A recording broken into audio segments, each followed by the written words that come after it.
Finished goods के बारे में हम लोग लिख रहे थे वर्किंग कैपिटल में सिचुएशन 2 में। सिचुएशन 1 हो गई थी, 2 में अब लिखिएगा ज़रा।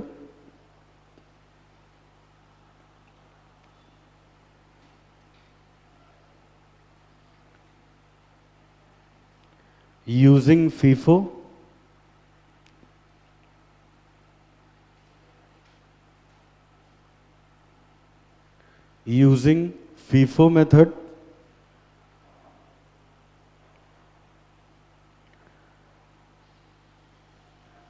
cost of goods produced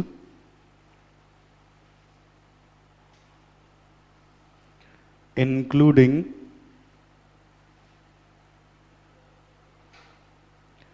administration expenses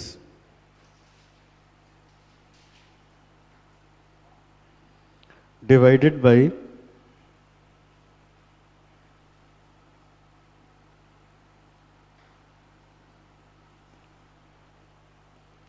number of unit of finished goods produced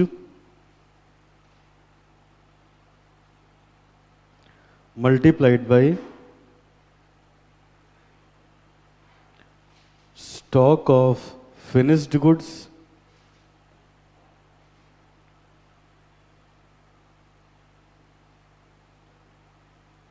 in units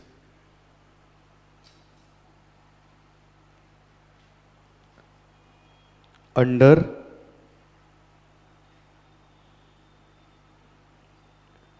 weighted average method under weighted average method cost of goods produced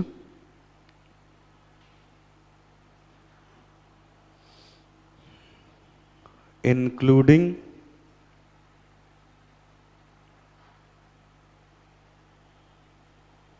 administration expenses divided by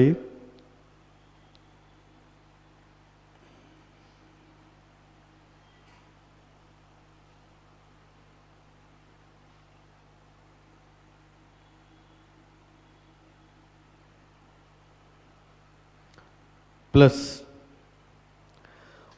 cost of opening stock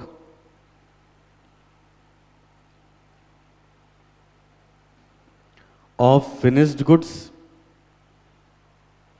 divided by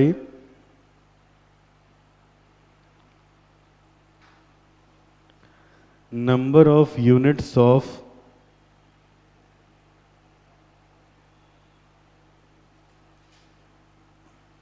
finished goods produced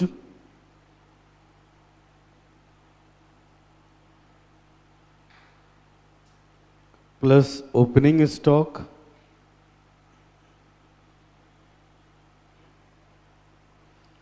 of finished goods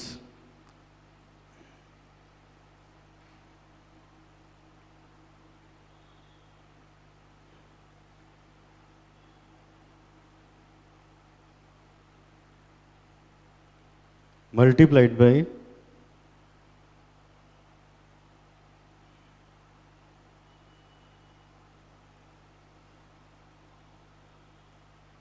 stock of finished goods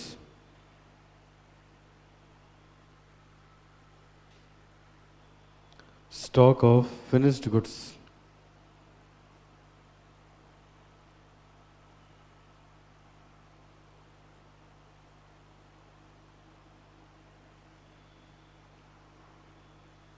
ठीक है, आगे लिखिए बेटा।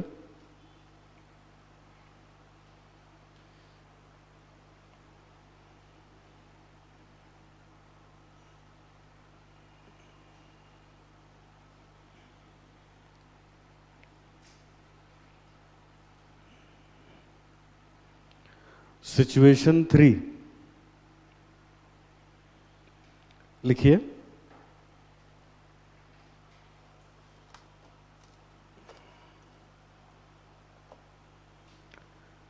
Situation 3 में लिखिए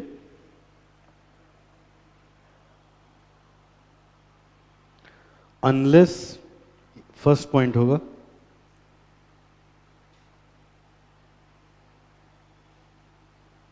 unless otherwise stated, stock of finished goods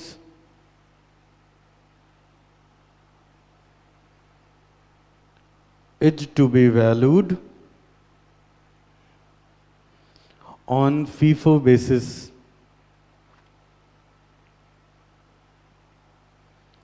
at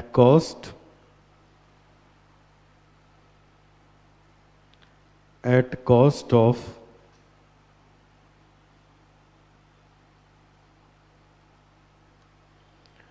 goods produced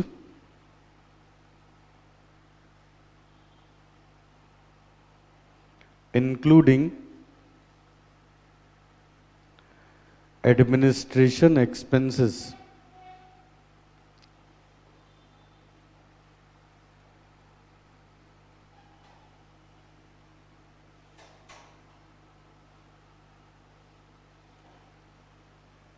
Second point,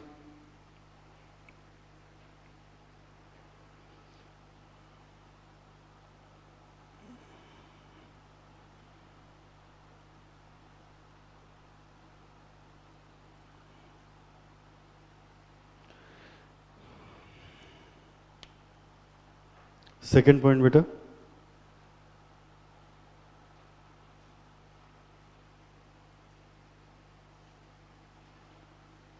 छोड़ो बस यही है और नहीं। चलिए अब आगे नेक्स्ट। अब ये देखो बेटा, हम लोगों ने कुछ क्वेश्चन किए थे, एक बार फटाफट रिवाइज कर लेते हैं, थोड़ा टाइम हो गया है तो इजी रहेगा आप लोग के लिए।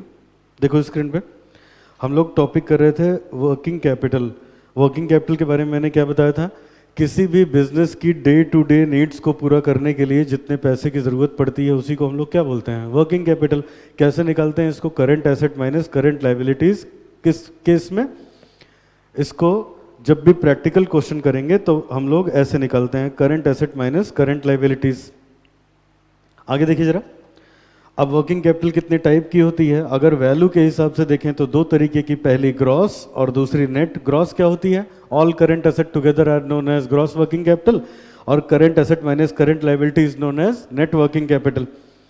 टाइम के हिसाब से देखें तो दो टाइप की होती है, एक परमानेंट, दूसरा फ्लक्चुएटिंग या टेम्पररी। मैंने कहा था परमानेंट का मतलब हो गया बिजनेस में एक पैसे की ज़रूरत हमेशा होती है तो वो हो गया परमानेंट।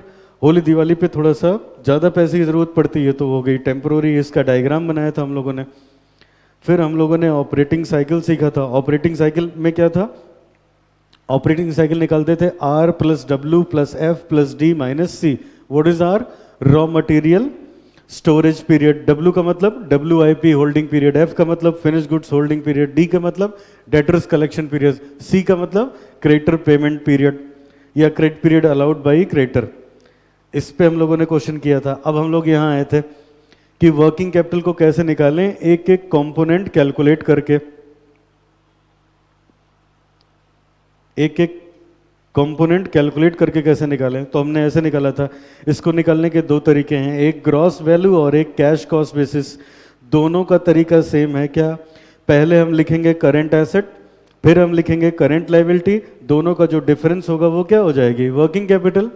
लेकिन वर्किंग कैपिटल ये किस में लगेगा, यही ग्रॉस में और यही कैश कॉस्ट में। लेकिन दोनों में क्या डिफरेंस है, नंबर एक जब हम कैश बेसिस पे करेंगे तो डेप्रिसिएशन को कॉस्ट का पार्ट नहीं लेंगे, लेकिन जब ग्रॉस पे करेंगे तो डेप्रिसिएशन को कॉस्ट का पार्ट लेंगे। नंबर दो, जब कैश पे हम लोग करते हैं तो डेटर्स को किस पे निकालते हैं, कॉस्ट ऑफ सेल पे, जबकि यहां ग्रॉस में किस पे निकालते हैं, सेल पे। सेल इंक्लूड्स प्रॉफिट और यहां प्रॉफिट एलिमेंट उसमें नहीं होता, ठीक है। और क्योंकि डेप्रिसिएशन हम लोग नहीं लेते तो इस वजह से तीन चीजों की जो कॉस्ट है वो चेंज हो जाती है। मैंने यहां पे आपको लिखवाया भी था, ये देखो, हमने ये लिखा था, हमने कहा था while calculating capital Working capital estimated on cash cost basis. Statement showing working capital is prepared in the same manner as in gross value basis, but the following component are changed. क्या? एक तो depreciation को नहीं लेना, तो depreciation नहीं लेंगे तो इस वजह से कॉस्ट ऑफ प्रोडक्ट चेंज हो जाएगी, इस वजह से फिनिश्ड गुड्स और WIP की वैल्यू चेंज हो जाएगी और डेटर की वैल्यू चेंज हो जाएगी। तो कैश बेसिस और ग्रॉस बेसिस पे जब हम लोग काम करते हैं बेटा, कैश बेसिस और ग्रॉस बेसिस पे जब हम लोग काम करते हैं तो तीन चीजों की वैल्यू में चेंज आता है। कौन कौन सा? एक फिनिश गुड्स की वैल्यू, एक WIP की वैल्यू और डेटर्स की वैल्यू, तीन चीजों में चेंज आता है, बाकी सब एज इट इज रहता है। अच्छा, अब हम लोगों ने कुछ सवाल लगाए थे, इसमें ये चीज पहले ही आ गई थी, ये मुझे आज आपको बताना है। क्या क्या? नंबर एक, फिनिश्ड गुड्स की वैल्यूएशन कैसे हो? स्क्रीन पे देखिए, फिनिश्ड गुड्स की वैल्यूएशन कैसे हो? ये देखो यहां हम लोगों ने किया था एक क्वेश्चन में, ये वाला। अब ये देखो, फिनिश्ड गुड्स की जब वैल्यूएशन करी थी, ये यहां निकाला है, तो इसको कॉस्ट ऑफ प्रोडक्शन पे निकाला है। देख लीजिए, कॉस्ट ऑफ प्रोडक्शन पे वैल्यू किया गया है फिनिश्ड गुड्स। तो ये क्या मतलब है जरा? जबकि कॉस्ट शीट में क्या पढ़ते हो? Direct material, direct labour, direct expenses से मिलके बनेगी prime cost, factory overhead add कर देंगे तो आ जाएगी फैक्ट्री कॉस्ट, इस पे WIP का ट्रीटमेंट होता है। फिर इसमें एडमिनिस्ट्रेशन ओवरहेड ऐड करते हैं, तो फिर एडमिनिस्ट्रेशन ओवरहेड ऐड करने के बाद हमारे पास बेटा आ जाता है कॉस्ट ऑफ प्रोडक्शन, और इसमें फिनिश्ड गुड्स का ओपनिंग और क्लोजिंग लेस होता है। ठीक है, तो यही बात मैंने आपको यहां पे लिखवाई। क्या लिखवाया जरा देखिए, सामने लिखवाया मैंने बेटा, ये मैंने कहा फिनिश्ड गुड्स की वैल्यूएशन कैसे हो? तो फिनिश्ड गुड्स की वैल्यूएशन दो तरीके से होती है। नंबर एक तो फैक्ट्री कॉस्ट पे होती है, नंबर दो एक होती है कॉस्ट ऑफ प्रोडक्शन पे। फिनिश्ड गुड्स की वैल्यूएशन एक तो फैक्ट्री कॉस्ट पे होती है, एक कॉस्ट ऑफ प्रोडक्शन पे। हमें कैसे पता चलेगा? जब वो कहेगा फैक्ट्री कॉस्ट पे निकालो तभी फैक्ट्री कॉस्ट पे निकालना, वरना हमेशा किस पे होगी? कॉस्ट ऑफ प्रोडक्शन पे। यहां नीचे लिखवा दिया है, नीचे लिखवा दिया, unless otherwise stated stock of finished goods is always valued on FIFO basis and on cost of production। ठीक है, तो फिनिश्ड गुड्स की वैल्यूएशन दो तरीके से होती है, एक फैक्ट्री कॉस्ट पे और दूसरा होती है कॉस्ट ऑफ प्रोडक्शन पे। जब क्वेश्चन कहेगा तब फैक्ट्री कॉस्ट पे करना, जब क्वेश्चन नहीं कहेगा तब किस पे करेंगे? कॉस्ट ऑफ प्रोडक्शन पे। फैक्ट्री कॉस्ट और कॉस्ट ऑफ प्रोडक्शन में क्या फर्क है? ये देख लो क्या फर्क है। अभी कॉस्ट शीट बनाई थी, ये देखो, कॉस्ट ऑफ प्रोडक्शन और फैक्ट्री कॉस्ट में किस बात का फर्क है? एडमिनिस्ट्रेशन ओवरहेड का फर्क है। तो कभी एडमिनिस्ट्रेशन ओवरहेड आता है, कभी नहीं आता है। कैसे पता चलेगा? जब क्वेश्चन कुछ नहीं कहेगा तो आएगा, क्वेश्चन मना कर देगा, कहेगा फैक्ट्री कॉस्ट पे करो, तो फिर नहीं आएगा। तो ये बात मैंने आपको लिखवाई। अब आज इसी की प्रैक्टिस करने के लिए थोड़े हम लोग और क्वेश्चन करने जा रहे हैं। आइए जरा,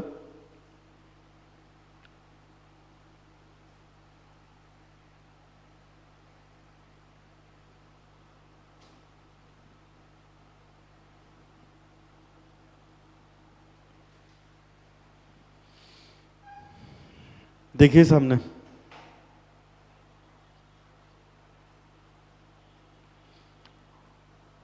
अब इसमें बताओ कोई क्वेश्चन किया है हम लोगों ने? इसमें हमने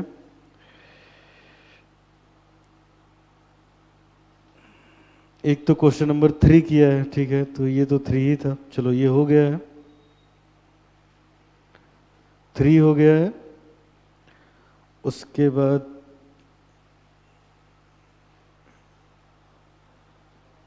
3 से पहले एग्जाम्पल किया, चलो 3 से पहले एग्जाम्पल किया। तो आगे बढ़ते हैं बेटा, देखिए अब जरा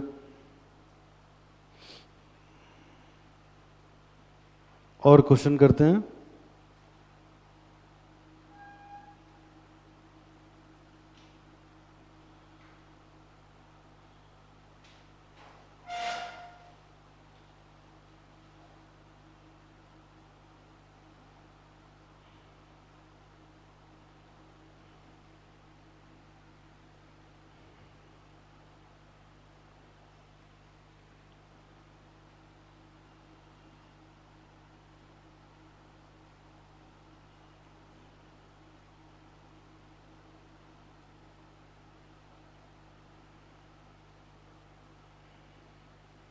चलो आ जाओ क्वेश्चन नंबर 4 पे।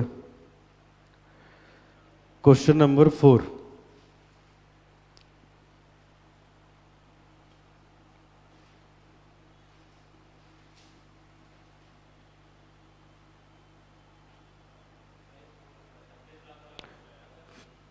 पता नहीं बेटा।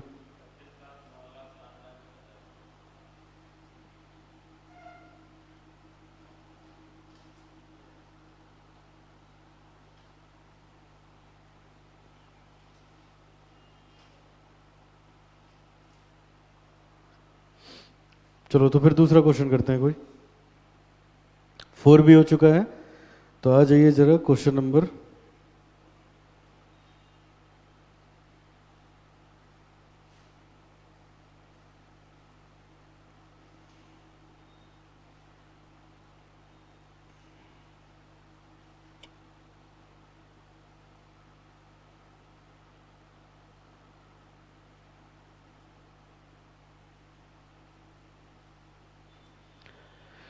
ये क्वेश्चन हम लोग करने जा रहे हैं बेटा।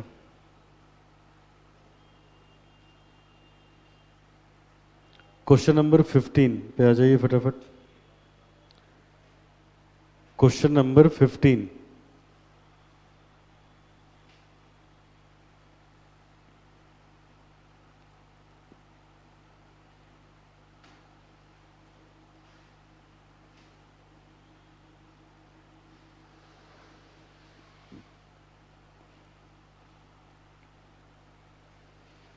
क्वेश्चन नंबर 15 देखिए जरा क्या लिखा है इसमें।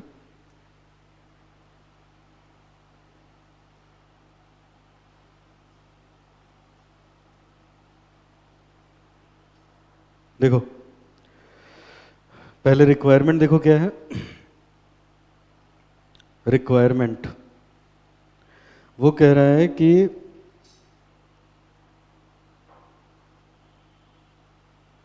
रिक्वायरमेंट एज ये रहा, you are required to calculate net working capital requirement on cash cost basis. और वैसे भी हम लोगों ने सीखा है जब क्वेश्चन कुछ नहीं कहता तो हम लोग कैश कॉस्ट बेसिस पे ही काम करते हैं, ठीक है। तो कैश कॉस्ट बेसिस पे हमें वर्किंग कैपिटल निकालनी है, ठीक है। आइए शुरू करते हैं। लिखो statement showing working capital.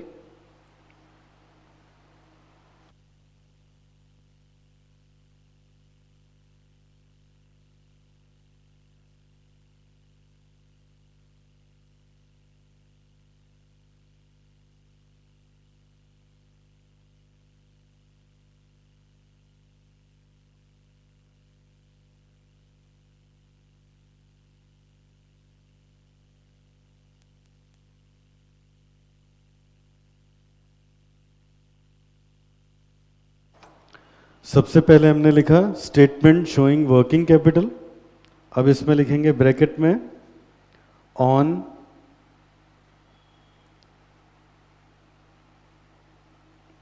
Cash cost basis. Cash cost basis पे कैलकुलेशन होगा। सबसे पहले हम लिखेंगे current assets.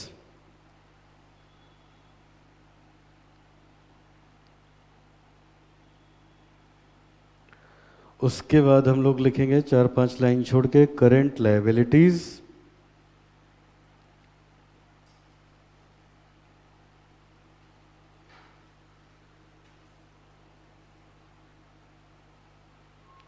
Current assets, current liabilities,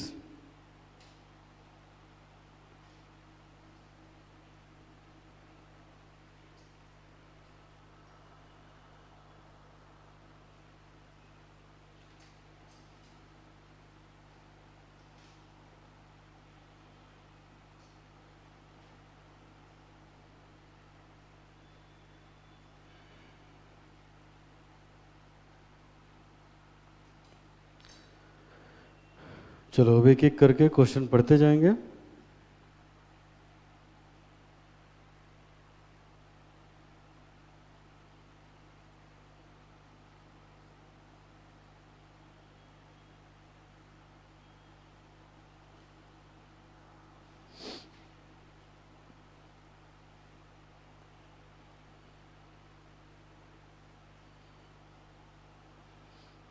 आइए अब क्वेश्चन पे, देखिए क्वेश्चन क्या कह रहा है।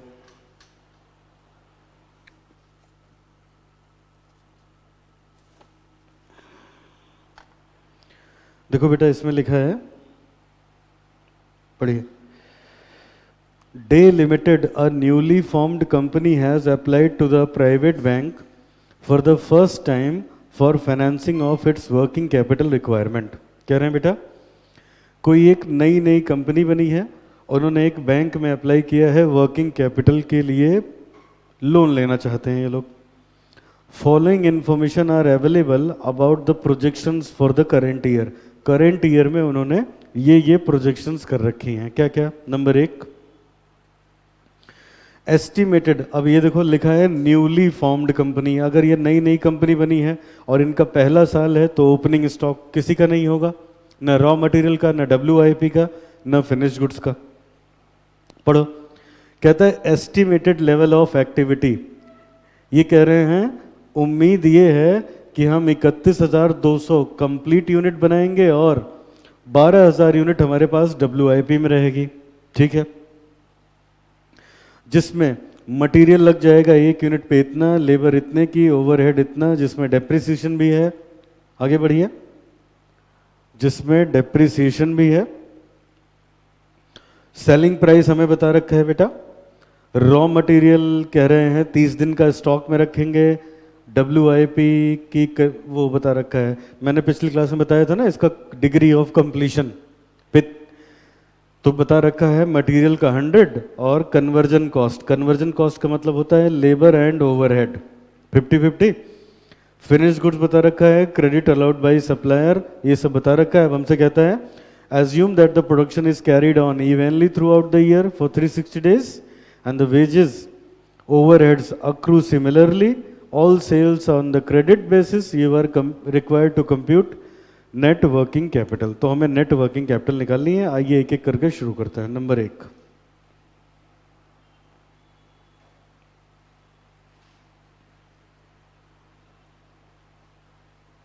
नंबर 1, चलो अब बेटा चलो मटेरियल से पहले हम लोग शुरू करते हैं। इन्होंने कहा है इनके पास मटेरियल रहता है स्टॉक में 30 दिन के कंजम्पशन के बराबर। आइए यहां से शुरू करिए। अब एक क्वेश्चन मैंने आपको कराया था जिसमें पर यूनिट बेसिस पे सब कुछ दिया हुआ था,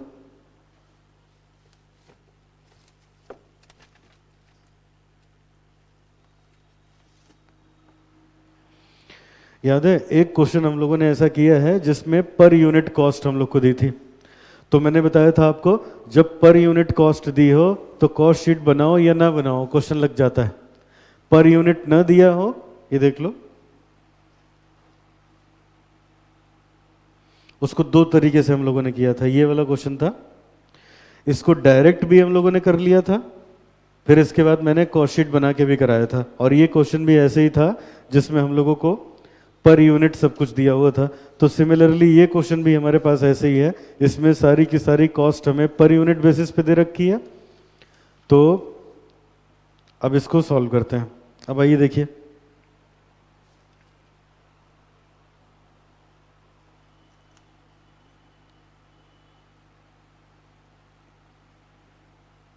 चलो अब एक एक लाइन पढ़ते जाओ, शुरू करते जाओ। नंबर 1, ये कह रहे हैं जो एस्टिमेटेड लेवल ऑफ एक्टिविटी है उसमें इतनी कंप्लीट यूनिट बनाएंगे और इतने यूनिट WIP में रखेंगे। अब इस बात का ध्यान रखना। चलो बताओ सब लोग, WIP का मतलब क्या होता है? वर्क इन प्रोग्रेस किन किन चीजों से मिलके बनता है? Raw material, raw material, wages और थोड़ा बहुत ओवरहेड। तो अब समझना बेटा, देखो कितनी चालाकी से क्वेश्चन बनाया है। एक और इन्होंने बता दिया है कि जो इनका WIP होता है उसमें मटेरियल पूरा यूज हो जाता है, देखो स्क्रीन पे। तो इसका मतलब 40 रुपए का मटेरियल लगता है 1 यूनिट बनाने में। तो देखो ये 40 रुपए का इस पे भी लगेगा और इस पे भी लगेगा। जो WIP बनेगा उसके लिए भी तो मटेरियल परचेज होके आएगा ना, समझ में है? तो ये दोनों के लिए हम लोगों के पास लगेगा बेटा। तो अब ऐसा करते हैं, एक कॉस्ट शीट बना लेते हैं तो उससे आपको आसानी होगी और फिर एक एक चीज कैलकुलेट कर लेंगे। लिखिए, वर्किंग नोट नंबर 1,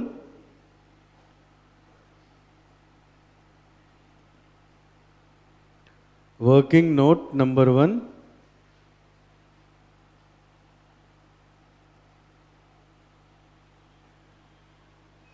इसमें क्या करने जा रहे हैं? कैलकुलेशन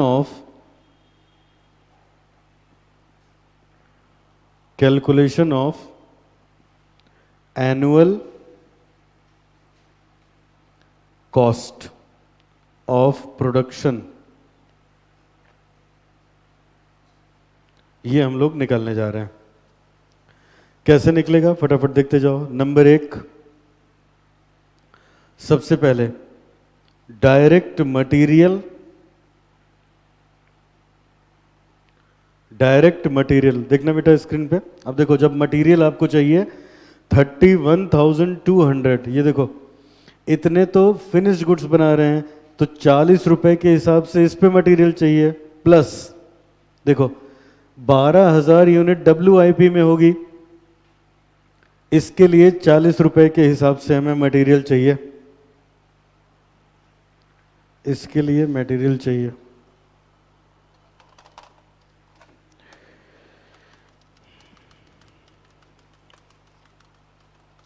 तो ये आता है 17,28,000। आगे बढ़िए। डायरेक्ट वेजेस, डायरेक्ट वेजेस देखो जरा, ये तो मटेरियल हो गया। वेजेस 15 रुपीज की लगती है पर यूनिट, तो 31200 पे 15 लगेगी, और 12,000 यूनिट्स जो हैं उस पे 15, जरा ये वाला पॉइंट समझ लो, इधर देखो वेजेस कितनी लगती है एक यूनिट पे? 15 रुपए। तो देखो जो कंप्लीटेड यूनिट है उस पे तो पूरे 15 रुपए दिए होंगे, लेकिन जो इनकम्प्लीटेड यूनिट हैं क्वेश्चन ने खुद ही कहा है उस पे आधा देंगे। कैसे पता चला? ये लिखा है ना, मटेरियल 100, कन्वर्जन कॉस्ट 50%। अब यहां से आ जाएगा बेटा, इसको सॉल्व कर लेते हैं।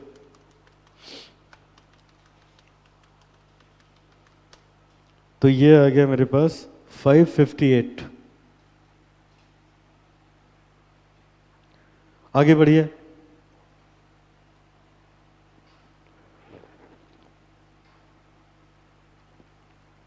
नेक्स्ट, अब इससे बन जाएगी हमारी प्राइम कॉस्ट। हालांकि इसको लिखने का कोई मतलब नहीं है, कॉस्ट अकाउंटिंग तो कर नहीं रहे हो, यहां इसके नंबर नहीं मिलते, हमें कॉस्ट निकालने के नंबर मिलते हैं। 2286। अब इसमें ऐड करेंगे ओवरहेड, अब इसमें ऐड करेंगे ओवरहेड। आओ देखो ओवरहेड में क्या दिया है, ये देखो लिखा है ओवरहेड है 40 rupees inclusive of depreciation ₹10 per unit, इसने निकाल के दे रखा है। तो बेटा एक बात बताओ, अगर इस 40 रुपए में 10 रुपए का डेप्रिसिएशन है तो 30 रुपए ही तो हुआ ना कैश वाला, तो 30 से काम कर लें, तो ये कैश कॉस्ट पे आ गया। 40 से करें तो ग्रॉस बेसिस पे आ जाता। आइए जरा, मैंने ऐड किया ओवरहेड, ब्रैकेट में लिखना है एक्सक्लूसिव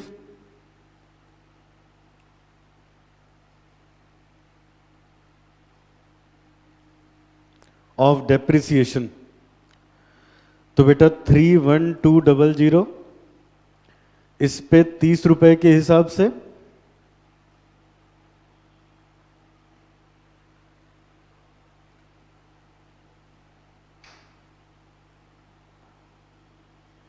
प्लस 12,000 जो बनी है उस पे 30 रुपए के हिसाब से, लेकिन सिर्फ 50%।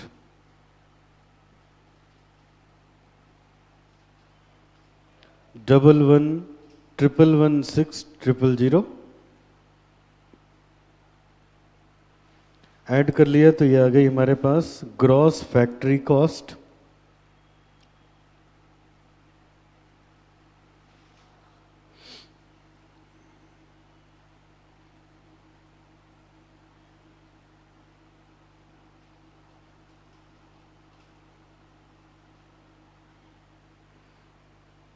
आगे बढ़िए। अब इसमें बेटा ऐड करते हम, अगर हमारे पास होता ओपनिंग WIP जो कि है नहीं, यहां से लेस करेंगे अगर कोई क्लोजिंग WIP हो। क्लोजिंग WIP उसने जरूर बताया है, 12,000 यूनिट उसने रखा हुआ है बेटा, तो यहां से निकाल लेते हैं।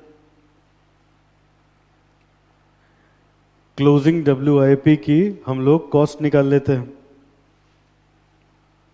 क्लोजिंग WIP की कॉस्ट ये लो, यहां मैं निकाल देता हूं। देखो ये भी बना है तो मटेरियल से, लेबर से और ओवरहेड से मिलके बना है। मटेरियल 12,000 यूनिट पे 40 रुपए के हिसाब से मटेरियल, 12,000 यूनिट पे 15 रुपीज़ के हिसाब से 50% का लेबर, 12,000 यूनिट पे 30 रुपीज़ के हिसाब से 50% का ओवरहेड, इसी से मिल के बनेगा WIP। तो ये आ गया 480, 90, 180, दैट इज 750।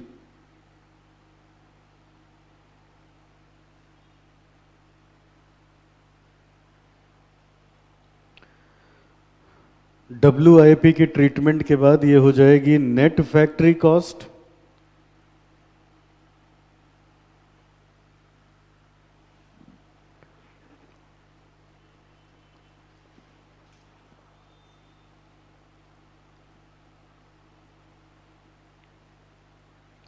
आगे बढ़िए। अब यहां से लेस करेंगे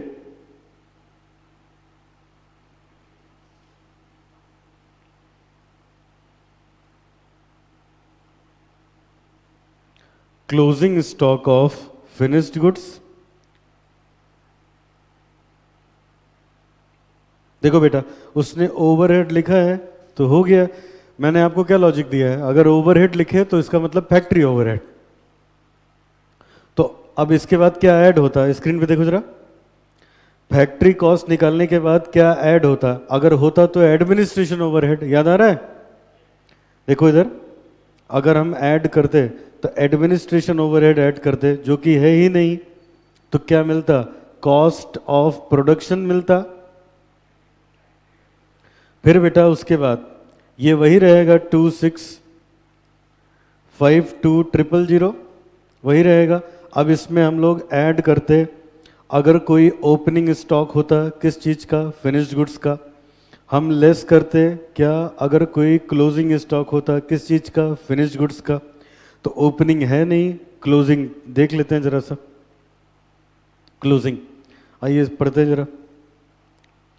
फिनिश्ड गुड्स ये लिखा बेटा 24,000 यूनिट्स इन्होंने रखा है, तो और निकाल लेते हैं। अब देखिए ये जो 26,52,000 खर्च किया हमने, इससे हमने 31,200 यूनिट बनाई, तो यहां से निकाल लेंगे 24,000 पे कितना।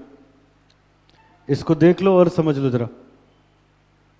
देखिए ये जो पैसा खर्च हुआ, ध्यान से सुनना, ये जो पैसा खर्च हुआ इससे कितनी यूनिट बनी,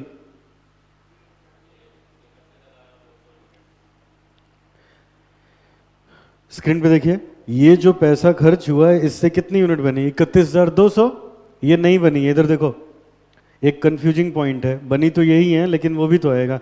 ये जो पैसा खर्च हुआ, क्वेश्चन ने क्या कहा है कि, क्वेश्चन ने कहा है इतना फिनिश्ड और इतना WIP भी तो बन रहा है। हाँ तो प्लस का मतलब प्लस किया तो गया है, ये प्लस नहीं हुआ है।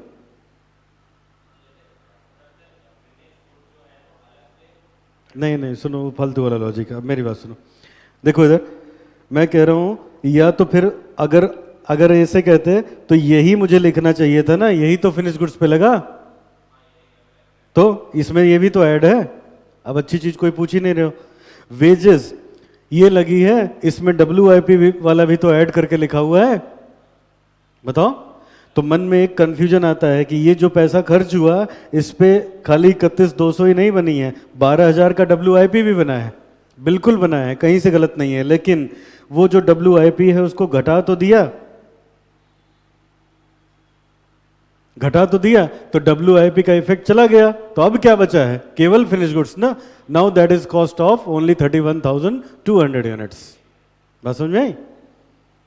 तो अब कहेंगे अगर ये 31,200 की है तो 24,000 की कितनी?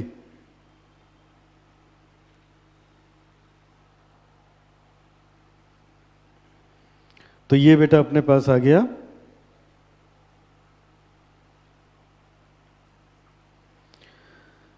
20,40,000 और माइनस अगर कर दें हम लोग तो ये आता है 612। ये आ गई कैश कॉस्ट ऑफ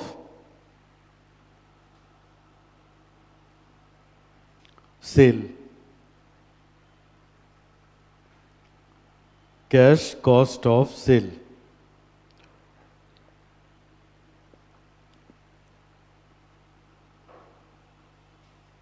अब जब कॉस्ट शीट बन गई तो अब तो बहुत इजीली हम लोग सब कुछ कैलकुलेट कर सकते हैं। आइए शुरू करते हैं एक एक करके। कॉस्ट शीट नोट हो गई सबकी? चलो अब निकालना शुरू करो लाइन से, मुझे एक बार इसको क्लोज करना पड़ेगा।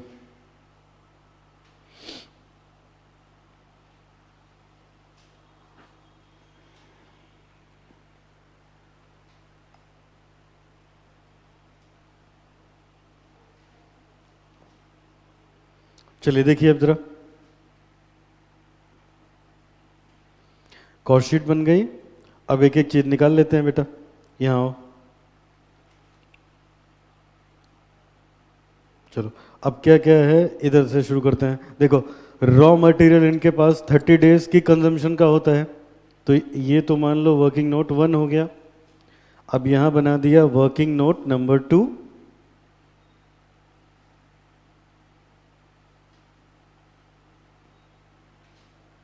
वर्किंग नोट नंबर 2, इसमें निकालने जा रहे हैं calculation of stock of raw material.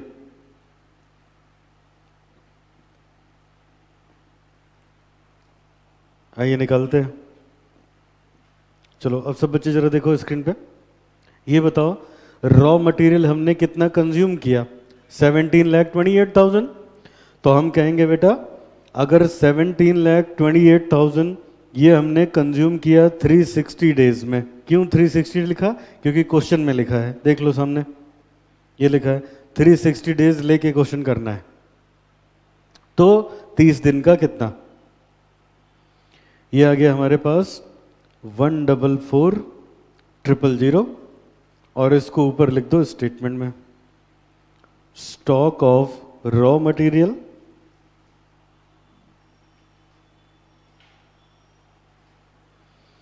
Working note number 2 144,000। आगे बढ़िए।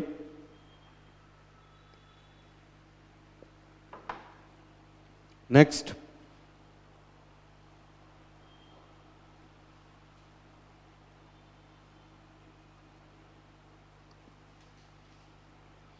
क्वेश्चन चेक करो बेटा और क्या बोलता है। रॉ मटेरियल हो गया, कहता है WIP का इनके पास स्टॉक है। अब इधर देखो WIP तो मैंने यही कॉस्ट शीट में निकाल दिया ना, निकालोगे भी तब भी ऐसे ही तो निकालोगे, ठीक है। तो यही लिख देते हैं स्टॉक ऑफ WIP और यहां लिख देंगे रेफर वर्किंग नोट नंबर 1। देखना हो तो वर्किंग नोट नंबर 1 में ऑलरेडी कैलकुलेटेड है, stock of finished goods, stock of finished goods, stock of finished goods. आइए देखिए बेटा क्या लिखा है, क्वेश्चन में लिखा था 24,000 यूनिट का इसके पास फिनिश्ड गुड्स रहता है। हालांकि ये भी हम लोग 20,40,000 का निकाल चुके हैं, ये देखो ये आखिरी में निकला था ना, ये हम निकाल चुके हैं। तो नहीं तो इसको आप ऐसे भी कर सकते हो, देखो यहाँ तो पर यूनिट दिया है ना, तो बहुत ही आसान है। या तो लिख लो रेफर कॉस्ट शीट, या तो ऐसे कर लो, देखो 40 रुपए का मटेरियल, 15 रुपए की वेजेस, बोलो बेटा 30 रुपए का ओवरहेड, तो 85 रुपीज में एक यूनिट बनता है फिनिश गुड्स। 10 रुपए का डिप्रिसिएशन हटा दिया। तो आप ऐसे भी कर सकते हो, calculation of stock of finished goods. तो हम कई तरीके से बता रहा हूं, 24,000 यूनिट अपने पास रखनी है। जब यूनिट में बता रखा है तो कॉस्ट पर यूनिट से मल्टीप्लाई कर दो, अमाउंट तब भी वही आएगा। और इसको ऊपर हम लोग लिख सकते हैं 20,40,000 वर्किंग नोट नंबर 3। आगे बढ़िए, ये हो गया। अब उसने कहा है credit allowed by supplier. Supplier हमें 30 डेज का उधार देता है बेटा। तो ये हो गया working note number 4, calculation of creditors for material.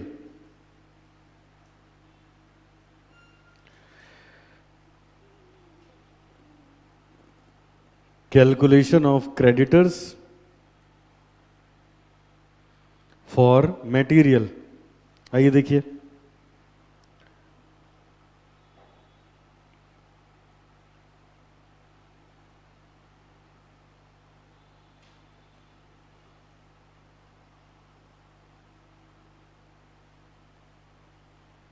Creditors for material. अब बेटा ये टेक्निकल है, इसलिए प्लीज ध्यान से सुनिएगा। देखिए क्या लिखा है, 30 डेज का ये लोग हमें क्रेडिट पीरियड ऑफर करते हैं।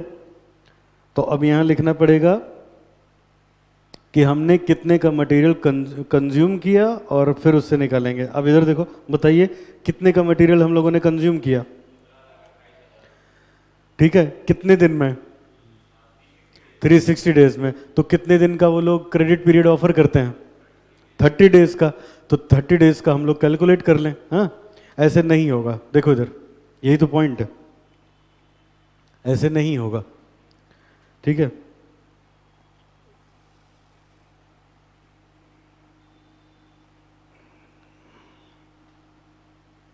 अब सामने देखिए, तो फिर कैसे होगा? देखो 17,28,000 का मटेरियल आपने कंज्यूम कर लिया है। ये देखो, ये 17,28,000 आया कैसे, समझाता हूं। 31,200 यूनिट बनी फिनिश गुड्स और इतना बना WIP। इसका मतलब क्या है, सोचो जरा। मान लो जिस सीट पे आप वैसे बैठे हो, प्लाईवुड आया, 31,200 सीट बन गई, तो प्लाईवुड उसमें लग गया। और अभी 12,000 सीट्स पेंडिंग है, तो उसमें भी प्लाईवुड लग गया है। तो ये तो प्लाईवुड लग गया ना पूरा, बोलो, ये लग गया। और इधर देखो, ये लग गया। और लिखा है आप 144 का स्टॉक भी तो रखते हो। हम 1,44,000 का स्टॉक भी तो रखते हैं, तो ये भी तो खरीद के आता होगा। कहां से ये रखा रहेगा? तो 17,28,000 एक तो वो कंज्यूम हो चुका है, और इतना हम स्टॉक में रखते हैं, तो ये दोनों क्या होंगे? सम अप होंगे, तब उसके बाद आएगा। क्यों सम अप होंगे? इधर देखो, इसलिए सर पहले तो नहीं हुए, पहले इसलिए नहीं हुए क्योंकि यहां लिखते थे opening plus purchase minus closing, तो यहीं सेटल हो जाता था। समझ में आया ना, यहीं सेटल हो जाता। अब इसमें समस्या क्या है, उसने डायरेक्ट यूनिट बनाई, ओपनिंग स्टॉक है नहीं, तो हमने यूनिट बाय यूनिट कैलकुलेट कर दिया। अब इसमें ओपनिंग क्लोजिंग एडजस्टेड ही नहीं है, समझ आया? तो इसलिए हम लोग ऐसे कैलकुलेट करेंगे। अब आइए यहां पे, तो अब यहां लिखेंगे 17,28,000 प्लस 144। अगर ये 360 डेज में तो 30 डेज में कितना, मैं ऊपर लिख भी देता हूं, material consumed plus closing stock of material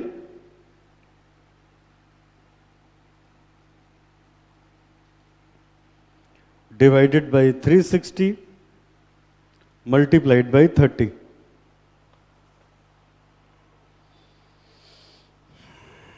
$156। और इसको हम स्टेटमेंट में लिखेंगे लायबिलिटीज में क्रेडिटर्स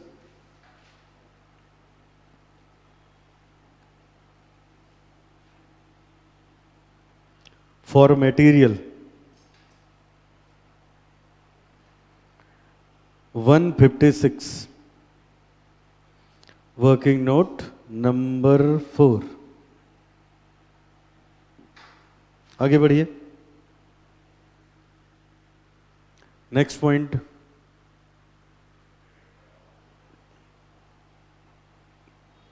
पढ़ो, क्रेडिट अलाउड टू परचेजेस। अच्छा, परचेजर लिखा है, परचेजर का मतलब डेटर, जो हमसे माल खरीदेगा वो कौन क्या है, डेटर है।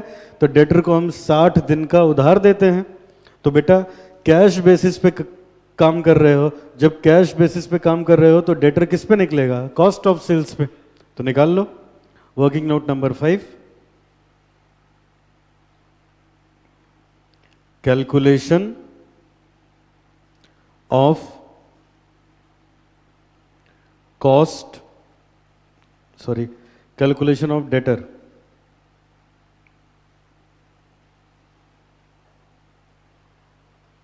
आइए देखिए डेटर, तो अब लिखेंगे 612,000। अगर ये कॉस्ट ऑफ सेल है 360 डेज की, तो 60 डेज की कितनी, 102,000। और ये ऊपर लिख देंगे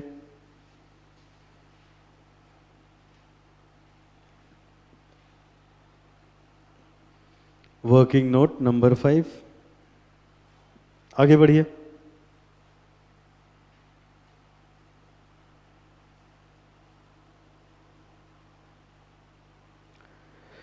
कहता है वेजेस 1 महीने रोक के पैसा देते हैं, 15 डेज रोक के। तो लिखिए वर्किंग नोट नंबर 6, कैलकुलेशन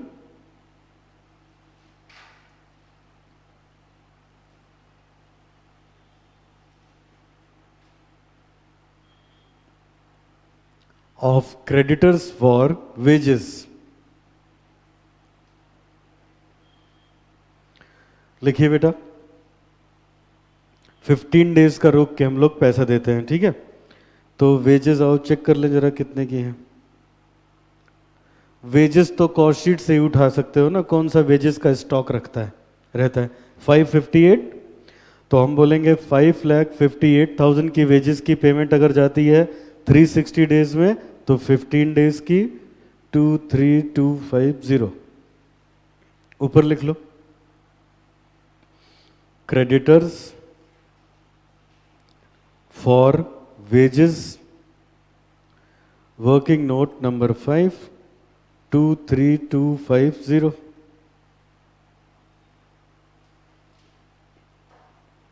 आगे बढ़िए, कैश रखते हैं 2 लाख रुपए का, करंट एसेट में लिख दें।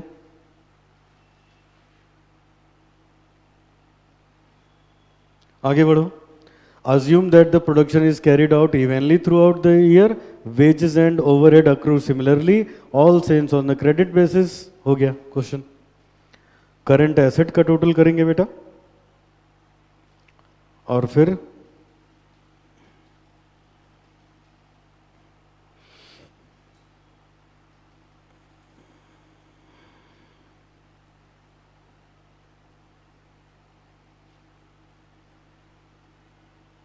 ग्रॉस वर्किंग कैपिटल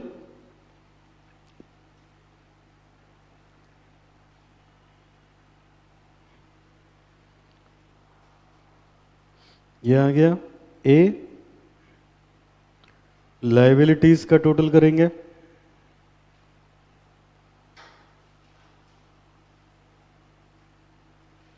लिखेंगे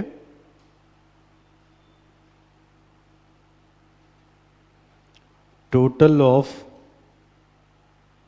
करंट लायबिलिटीज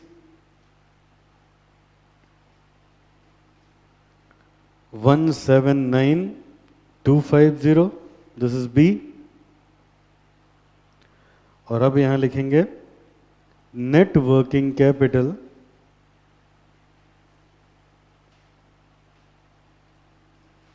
ए माइनस बी, और ये हो जाएगा दोनों का डिफरेंस 3056,750।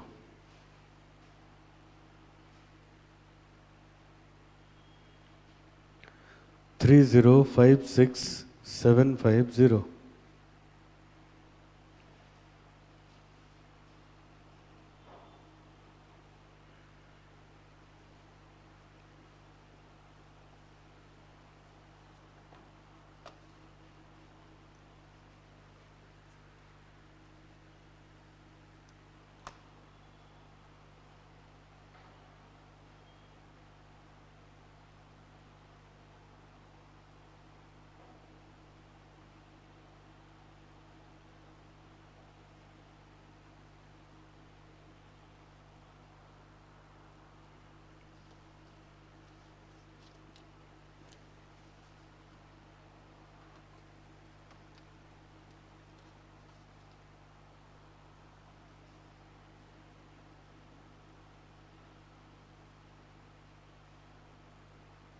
हो गया। आइए क्वेश्चन नंबर 10 सामने देखिए।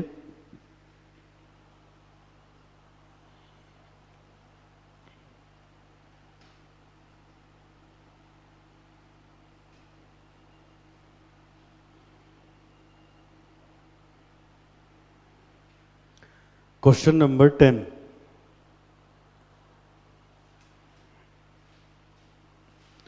देखिए क्या लिखा है बेटा इसमें।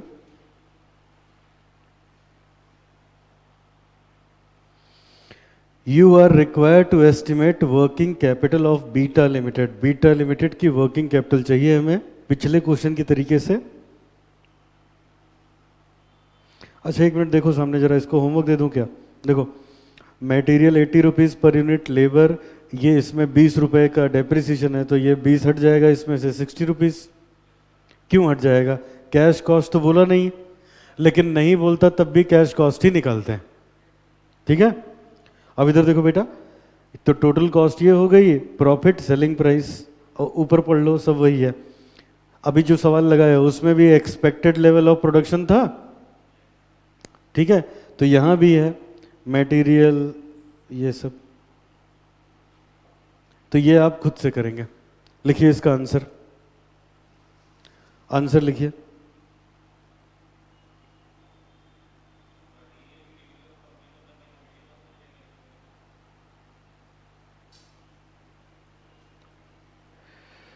कन्वर्जन कॉस्ट 50% लेंगे, बाकी 100% लेंगे। कन्वर्जन का मतलब लेबर और ओवरहेड। हाँ अब चलो इसका आंसर लिखो, मैं यहां लिख रहा हूं, कॉपी कर लीजिए तो खुद से निकाल लीजिएगा। हाँ एक एक चीज, सबसे पहले रॉ मटेरियल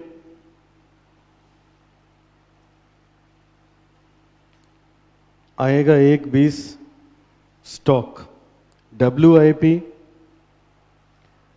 ये हम लोग के पास आ जाएगा, एक सेकंड,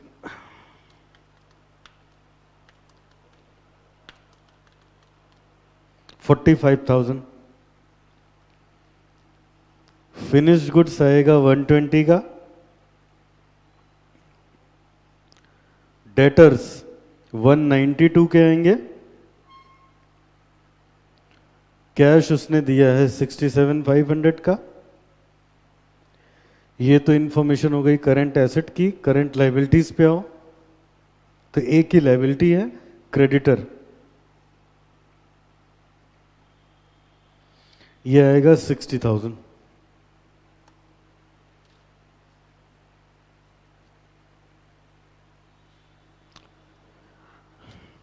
ठीक है, अब यहाँ से आप चेक कर लेना 20% का मार्जिन ऑफ सेफ्टी है,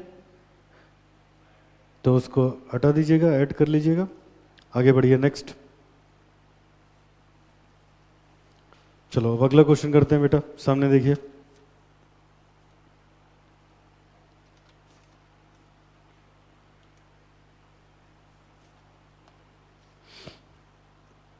देखो ये वाला जो क्वेश्चन किए हो अभी 15, ये 2018 में एग्जाम में आया था, मई में, 10 नंबर का। जो ये होमवर्क दिया है वो 19 का है, ये देखो सेम है, 19 मई में ये भी एग्जाम में आया था। 10 नंबर में ये भी आया था।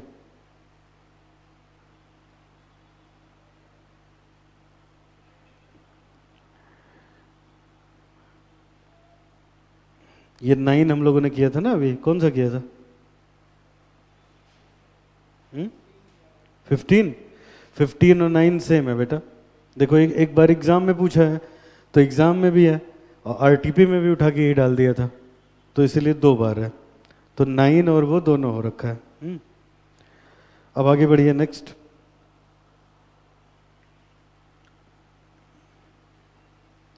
चलो अब ये हम लोग करने जा रहे हैं अनेजा लिमिटेड वाला क्वेश्चन।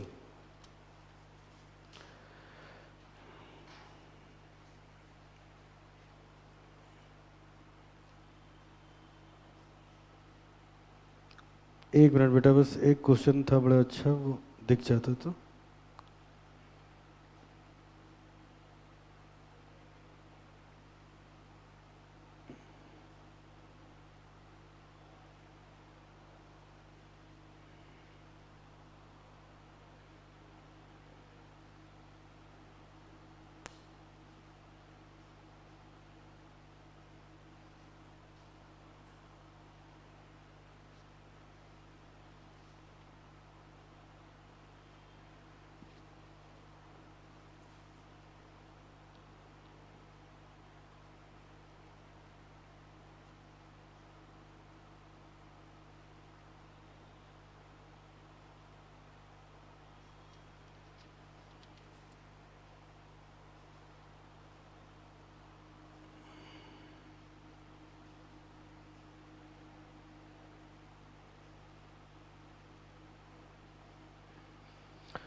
चलो ये करते हैं बेटा 7, आइए फटाफट।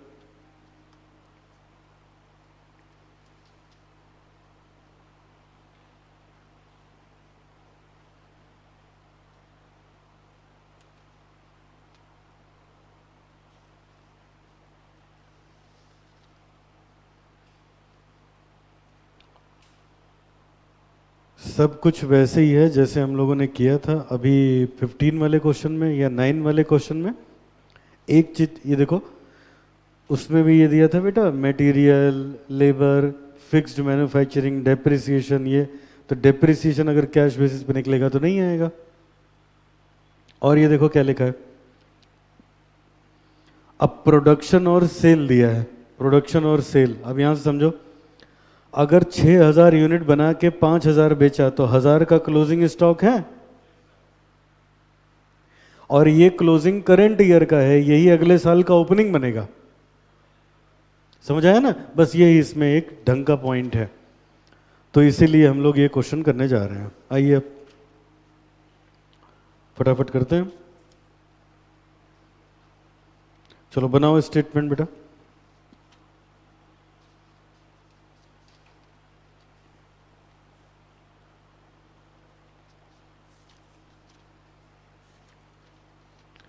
और इसमें भी जो कुछ है वो कॉस्ट शीट में ही है, कॉस्ट शीट में बनवा दूंगा, तो अपने आप कर लोगे इसको।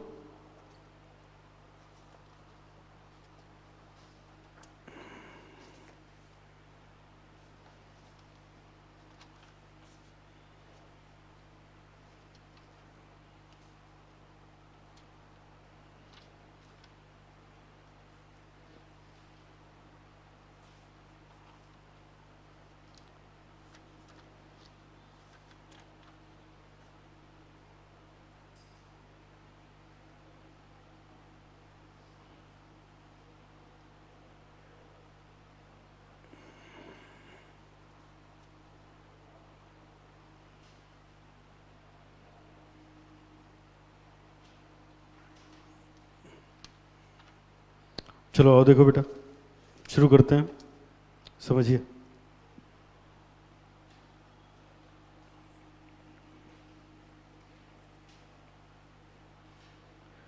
क्वेश्चन नंबर है 7।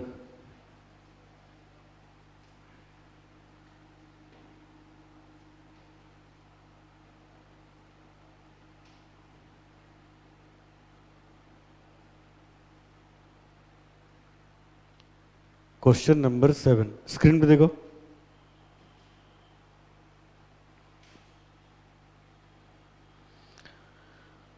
अब एक एक करके मैं बताता हूं, जरा देखिएगा।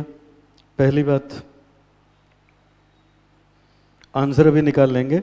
अब टाइम थोड़ा सा कम है, जिसमें आपको दिक्कत होगी वो सब मैं निकाल दूंगा, तो बाकी आप खुद भी कर लोगे। देखो बेटा, ये सवाल ऐसा है जिसमें हमें प्रोडक्शन और सेल दी है, ठीक है, प्रोडक्शन और सेल दी है। तो अगर हम ऐसे करें, देखो कि हम निकाल लें calculation of closing stock, calculation of closing stock, तो सबको पता है कि देखो जब ट्रेडिंग बनाते हो तो ओपनिंग प्रोडक्शन एक तरफ लिखते हो और सेल और क्लोजिंग एक तरफ होता है। तो मतलब ओपनिंग प्लस प्रोडक्शन ये बराबर होता है सेल प्लस क्लोजिंग के। क्लोजिंग निकालना हो तो सेल इधर आ जाएगी। तो यहां से हम लिख सकते हैं कि closing stock equals to opening stock plus production minus sales, ठीक है। अब बेटा अगर इसको हम लिखें अपने क्वेश्चन में ईयर 1 और ईयर 2 में, तो देखो ईयर 1 में अभी क्वेश्चन हम लोग पढ़ेंगे, इसमें ईयर 1 में कोई ओपनिंग स्टॉक नहीं है, तो ओपनिंग नहीं है तो 0। प्रोडक्शन किया है 6000, तो यहाँ 6 आ जाएगा। बेचा 5000 है, तो इसका मतलब 1000 का यहाँ पे क्लोजिंग स्टॉक आ जाएगा। 1000 यूनिट्स,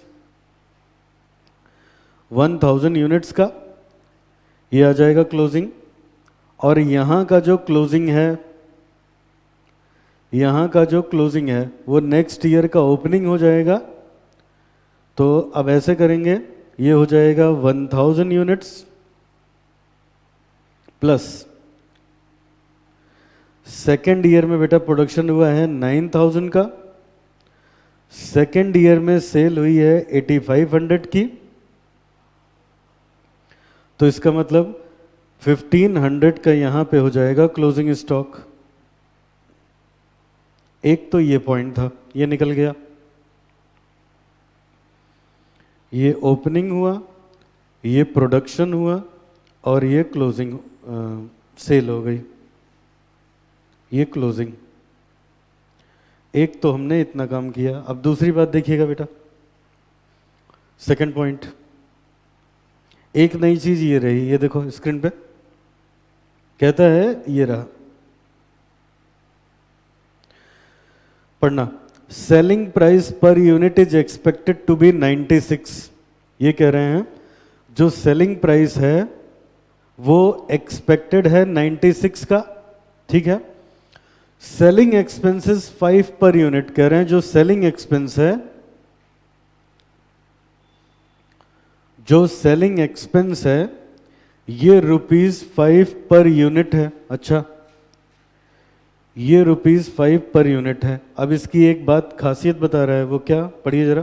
कहता है 80% ऑफ विच इज वेरिएबल, तो इसका मतलब ये हुआ कि ₹5 का 80% हो गया वेरिएबल। ₹5 का 80% ये हो गया वेरिएबल, मतलब ₹4। और ₹5 का 20% मतलब ₹1 हो गया फिक्स्ड, ₹1 हो गया फिक्स्ड। और ये भी पर यूनिट और ये भी पर यूनिट। अब ध्यान देना बेटा, ये सेलिंग एक्सपेंस है, तो सेलिंग एक्सपेंस लगता है उस पे जितनी यूनिट बेचते हो। सेलिंग एक्सपेंस हमेशा लगता है उन यूनिट्स पे जो यूनिट हम लोग बेचते हैं, ठीक है। या जितनी यूनिट, ये देखो इन्होंने क्या लिखा है, M A limited is commencing a new product to manufacture plastic component, the following cost information has been ascertain for annual production of 12,000 unit which is a full capacity.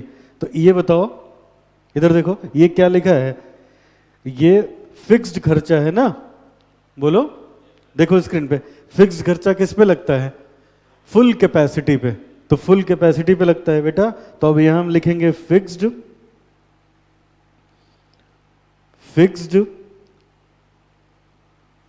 Selling expense, तो ये हो जाएगा 12,000 rupees 1 per unit, मतलब 12,000 रुपए का है fixed selling expense. 12,000 रुपए का है फिक्स्ड सेलिंग एक्सपेंस। ये बात समझ में आई? वैसे तो सेलिंग खर्चे किस पे लगते हैं, जो माल बिकता है, लेकिन ये फिक्स्ड है, फिक्स्ड किस पे लगता है, फुल कैपेसिटी पे, फुल कैपेसिटी पे लग गया। अब जरा तीसरी बात देखो, दो तो ये यूनिक पॉइंट थे, एक तीसरा पॉइंट, चलो स्क्रीन पे देखना। अब ये देखो, आज तक कोई सवाल बेटा ऐसा नहीं मिला जिसमें ऐसे लिखा हो fixed manufacturing expense, fixed administration expense. तो हालांकि इसका ट्रीटमेंट आपने देख ही लिया, फिक्स्ड खर्चे हमेशा किस पे लगते हैं, फुल कैपेसिटी पे। तो 12,000 को 6 से, 12,000 को 4 से मल्टीप्लाई कर लें तो फिक्स्ड मैन्युफैक्चरिंग और फिक्स्ड एडमिनिस्ट्रेशन का पता चल जाएगा। निकाल लेते हैं, निकाल लेते हैं बेटा। तो हमने लिखा फिक्स्ड एडमिनिस्ट्रेशन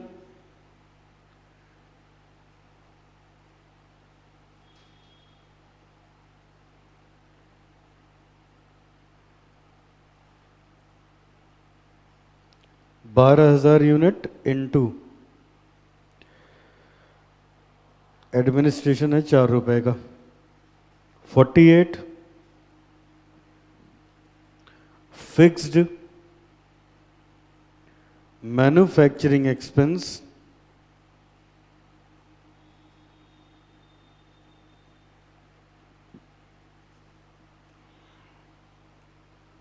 मैन्युफैक्चरिंग है ₹6 के हिसाब से, 72 का,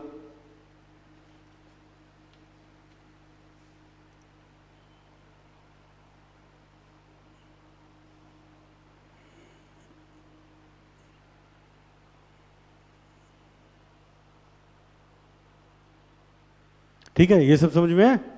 अब सुनो, और एक खास बात आखिरी क्या है, ये देखो इसमें, ये देखो वर्किंग कैपिटल तो पूछा ही पूछा, एक नई चीज कहता है प्रोजेक्टेड स्टेटमेंट ऑफ प्रॉफिट और लॉस बताओ। तो इसका क्या मतलब है, कोई मतलब नहीं। देखो जैसे कॉस्ट शीट बनाते हैं, पूरी कॉस्ट शीट बना देंगे, आखिरी में सेल लिखेंगे, दोनों का डिफरेंस निकल के प्रॉफिट आ जाएगा, वही हो गया प्रोजेक्टेड स्टेटमेंट। समझ में है? अच्छा, अब बेटा जितना समय है उसमें जितना बन पाता है उतना मैं बनाता हूं। नंबर 4,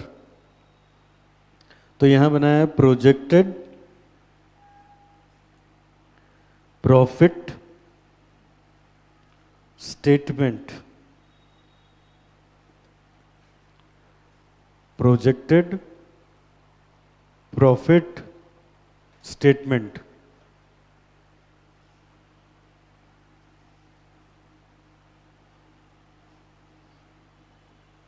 और ये देखो कब का चाहिए, स्क्रीन पे देखो, ये लिख के छोड़ दिया प्रोजेक्टेड प्रॉफिट स्टेटमेंट, छोड़ दिया, और ये ऊपर लिखा है फॉर 2 ईयर्स। समझ आए? फॉर 2 ईयर्स, 2 साल का चाहिए, 2 साल का चाहिए। तो आइए अब जरा बनाते हैं। तो जब बनाएंगे तो बैक टू बैक 2 साल का यहां पे बनाना पड़ेगा, एक हो जाएगा ईयर 1 और एक हो जाएगा ईयर 2।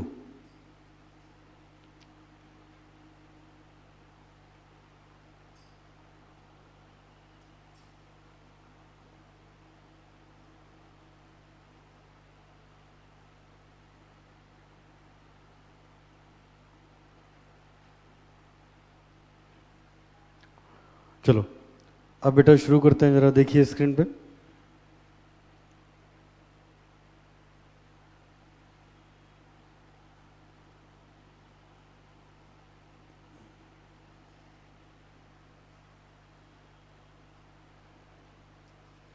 अब देखो जैसे प्रॉफिट स्टेटमेंट की बात आए तो बढ़िया तो ये होगा कि आप ऐसे बनाइए, लेकिन ये थोड़ा सा कंफ्यूजिंग होता है, अगर समझ पाओ तो स्क्रीन पे देखो। देखो हम लोग वैसे ऐसे करते हैं बेटा कि पूरा कॉस्ट शीट बना देते हैं, देखो, फिर आखिरी में सेल लिखते हैं। अब देखो ना स्क्रीन पे, हम लोग जनरली कॉस्ट शीट ऐसे बनाते हैं, पूरी कॉस्ट शीट बना के फिर आखिरी में सेल लिखेंगे, इन दोनों के बीच का जो गैप है वो क्या आएगा, प्रॉफिट आएगा। लेकिन जब प्रोजेक्टेड स्टेटमेंट बनता है तो सेल ऊपर लिखी जाती है। अब फिर एक कंफ्यूजन आने लगता है, ये सब आपस में प्लस माइनस होंगे, होंगे ना, अरे ओपनिंग क्लोजिंग स्टॉक जुड़े घटेगा बाकी सब, तो इसका क्या करेंगे, तो इसको ऐसे करें कि यहां सेल लिख के उसको अलग कर दो, जैसे मैं लिख रहा हूं, जैसे ऐसे लिखा हमने, प्रोडक्शन यूनिट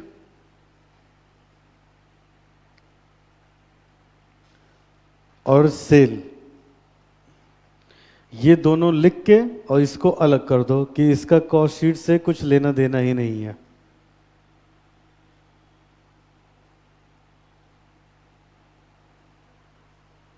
अलग कर दिया इसको। प्रोडक्शन यूनिट यहां बनाया था 15,000 और बेच, नहीं 15 कहां से, हाँ 6,000 बना के 5,000 बेचा था। सेकेंड ईयर में बेटा 9,000 बना के 8,500।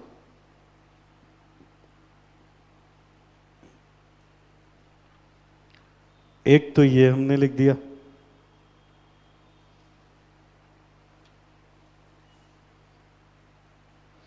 अब नीचे यहां लिखेंगे सारी की सारी कॉस्ट।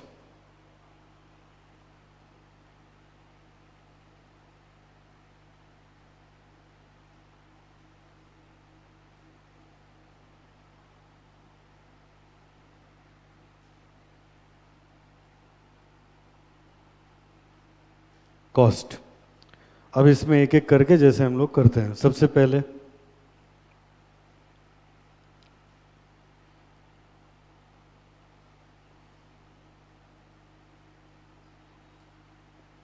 Raw material consumed. अब जरा स्क्रीन पे देखो, ये भी पर यूनिट वाला ही क्वेश्चन है।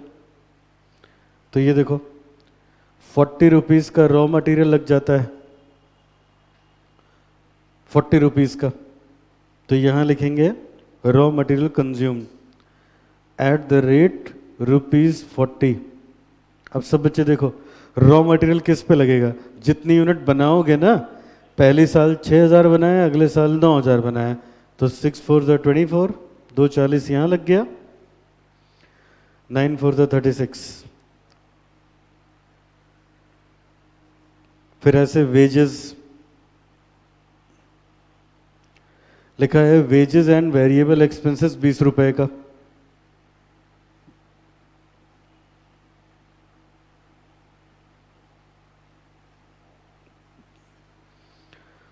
तो 20 × 6,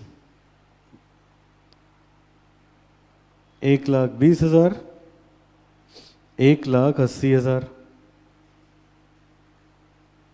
आगे बेटा,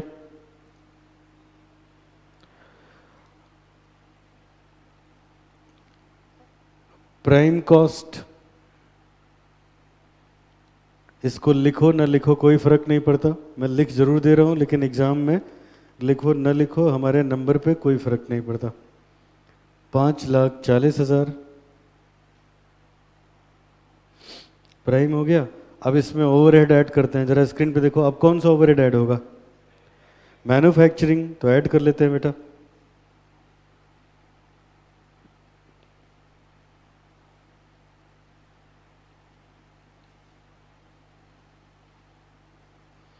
मैन्युफैक्चरिंग ओवरहेड, अब बेटा ये फिक्स्ड है, फिक्स्ड है तो इसको फर्क ही नहीं पड़ता कि कितने यूनिट बनाया कितना बेचा, वो तो उतना ही लगना है, और ये ऑलरेडी हमने कैलकुलेट कर रखा है ऊपर 72,000 का, तो वो 72 दोनों साल में वही रहेगा। Manufacturing overhead. आगे बेटा नेक्स्ट,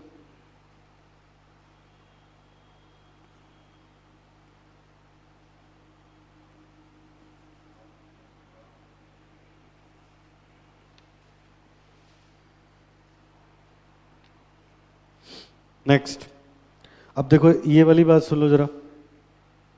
मान लो, एक सेकंड के लिए जानकारी पूरी चाहिए आपको। मान लो डेप्रिसिएशन को कॉस्ट का पार्ट बनाते, तो डेप्रिसिएशन भी पर यूनिट के हिसाब से थोड़े ना लगता है। तो क्या करते, इस 10 को 12,000 से मल्टीप्लाई कर देते, 1,20,000 की डेप्रिसिएशन दोनों साल आ जाती। अगर कौन सी बेसिस पे करते हैं? ग्रॉस बेसिस पे। लेकिन हम कैश पे कर रहे हैं तो हम लोग नहीं करेंगे।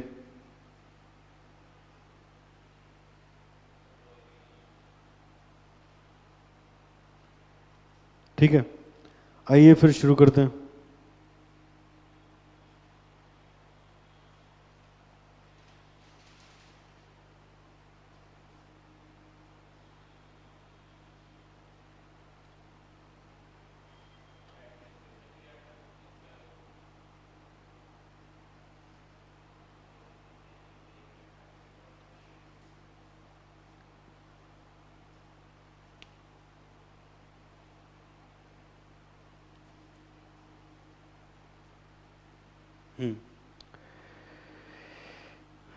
अच्छा बेटा, अब ऐसा है कि एक तो बात पहले ये देखो, यहां इसने लिखा है प्रोजेक्टेड स्टेटमेंट फॉर प्रॉफिट और लॉस। ये वर्किंग कैपिटल नहीं पूछ रहा है, ध्यान से सुनो। इसको मुनाफे और घाटे का स्टेटमेंट चाहिए, तो उसमें आपको डेप्रिसिएशन लेना पड़ेगा। वो कौन सा वर्किंग कैपिटल है? वो वर्किंग कैपिटल नहीं बेटा। वो जब कह रहा है हमारा मुनाफा प्रोजेक्ट कर दो और वो डेप्रिसिएशन को अपनी कॉस्ट का पार्ट मानता है, तो आपको मानना पड़ेगा ना, कोई वो वर्किंग कैपिटल थोड़े ना है। मेरी बात समझ पा रहे हो? अगर कोई संस्था डेप्रिसिएशन को अपनी कॉस्ट का पार्ट मानती है तो मानती है, जब प्रॉफिट निकालना होगा तो डेप्रिसिएशन आएगा ही आएगा ना, मजबूरी है, हम उसको नहीं छोड़ सकते। वर्किंग कैपिटल में बड़े छोड़ सकते हैं, समझ पा रहे हो? तो इसलिए मजबूरी है, डेप्रिसिएशन भी लेना पड़ेगा। तो यहां पे डेप्रिसिएशन ऐड कर लें। अब डेप्रिसिएशन तो समझ ही रहे हो ना, 1,20 आ जाएगा। कैसे आ गया 1,20? 12,000 इंटू 10। अब आगे बढ़ो नेक्स्ट। तो ये दोनों मिल के हो गए फैक्ट्री ओवरहेड। यहां से हमारे पास आ जाती है फैक्ट्री कॉस्ट, जो भी आएगी। अब आज यहीं तक करेंगे बेटा, नेक्स्ट क्लास में इसको पूरा करेंगे। जो होमवर्क दिया मैंने वो कर लेना।